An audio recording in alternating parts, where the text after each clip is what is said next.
Namibia's Vice President Nangolo Mbube has been sworn in as interim president following the death of former President Hage Geingob.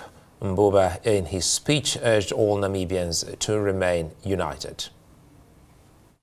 Difficult period of mourning, I urge all Namibians to remain united and to keep the bereaved family, the bereaved Geingob family and clan in our prayers. I take on this heavy mantle, cognizant of the weight of this responsibility, to serve all people of Namibia with utmost dedication and commitment in the service of all citizens. It's an honor, and with a sense of responsibility, that I have accepted the appointment to serve in the office of the Vice President.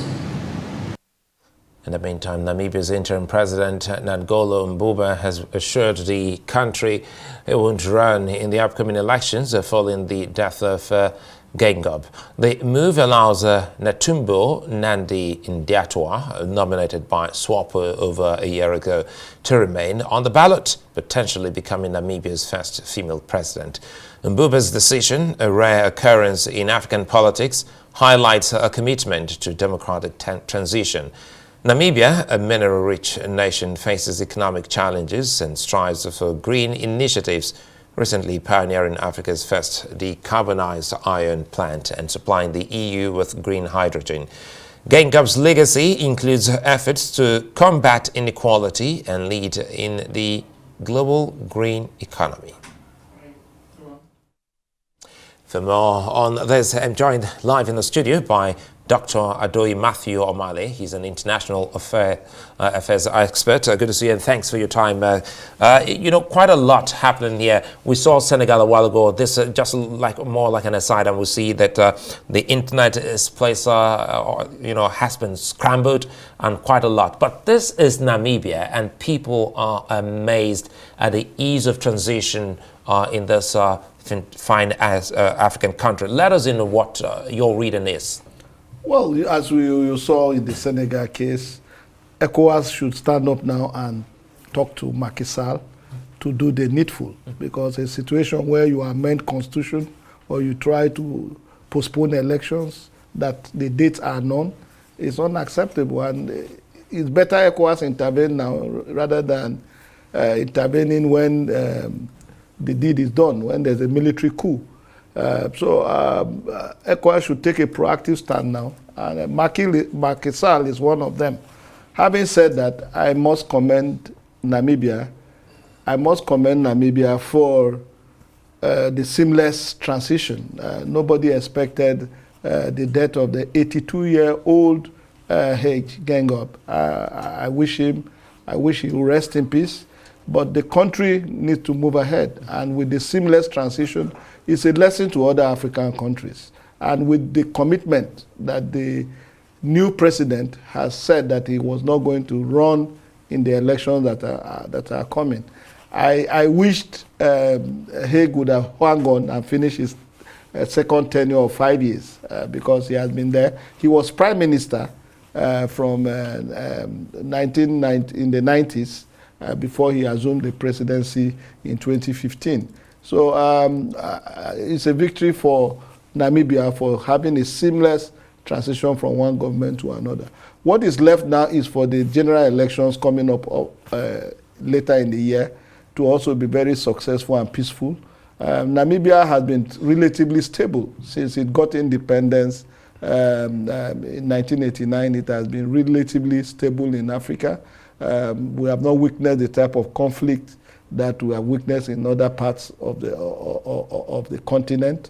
So kudos must be given to Namibia for imbibing democratic ethics. Well, they are coming from a background of militant struggle. The Southwest African People's Organization, SWAPO, led the charge for the independence. They were in the bush for 25 years. So it was not easy. And when the elder statesman like Sam Uyoma, who is 92 years old now, they are performing their duty as conscience of the society, and I think they are playing a very stabilizing role. So Namibia must be commended for their democratic system, and must be commended for upholding rule of law, unlike many African countries. You know, Dr. Omale, I'm so excited that you just mentioned Sam Uyoma, because a lot of people in Nigeria here grew up knowing Uyoma and SWAPO at that point in time, when they were actually back then in that South African country pushing for independence.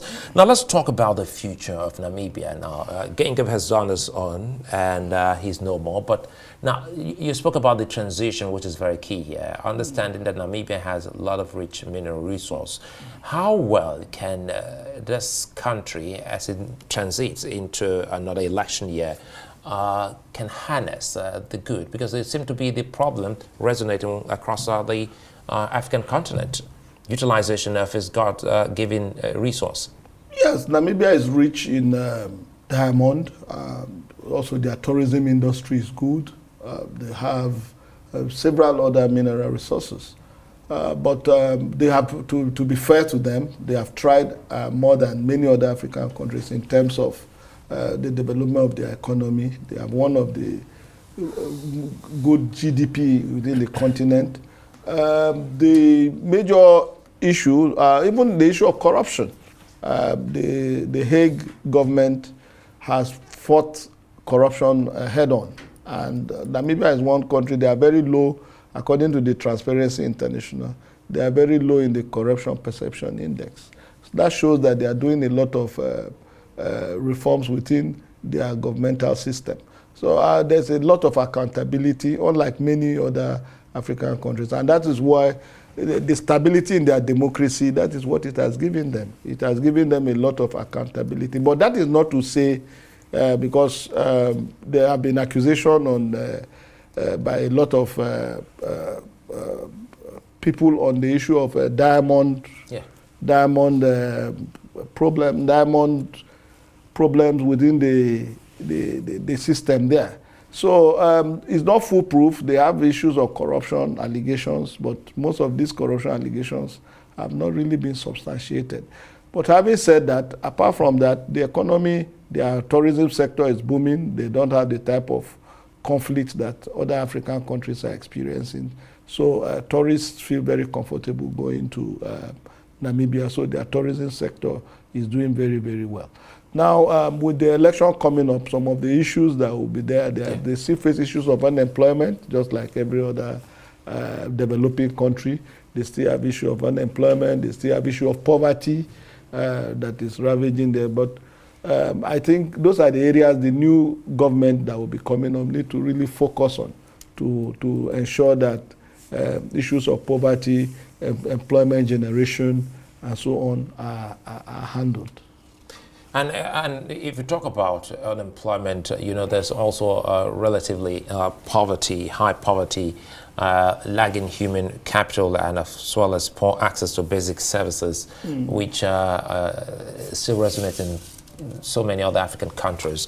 Now, going into this election, are there lessons that other African countries, you know, the presidents, they all come together and have this peer review mechanism? What are the lessons that others would learn from previous elections in Namibia, and perhaps let's see if that can be replicated, because this is the first time an incumbent won't be going into an election. The gentleman who's now the interim president has committed. Yes, has committed that he won't run. How much can we hold him to that, knowing full well we've seen broken promises in times past from African leaders? Well, I think he's a gentleman. Having made this commitment, he should be able to hold on to it. But like we said, in politics, they said 24 hours is a long time.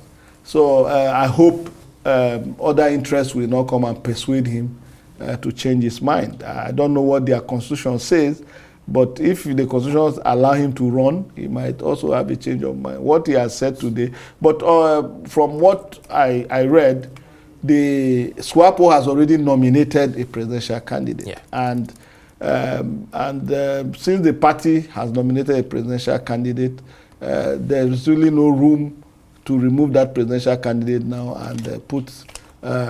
He is there on the basis that he is the vice president of the country. That is why he was sworn in as president. And except if he's going to take the ticket of another political party, I doubt if he will want to do that, knowing fully well the overbearing influence of SWAPO. However, the popularity of SWAPO has been declining over the years. Report shows that in the first election Hague did in 2015, he has about 78%. But now recently, SWAPO, in the last election in 2019, SWAPO was able to just have 56%. The other political parties were able to challenge them, and even in the parliamentary elections, a lot of the seats were lost. So do you think this statement from the incumbent president, say he won't run, might actually give SWAPO that leverage to bounce back? Yes, actually it will reassure the people that SWAPO is having internal democracy. Because if SWAPO had nominated a candidate and the acting president or the president that has been sworn in now is not ready to turn the chart or to upturn what has been done before, it's really a plus for SWAPO. It's really certainly a plus for SWAPO. It's a fine place for us to leave it. Dr. Adoyi Matthew Omale, many thanks for speaking with us. Thank you very much.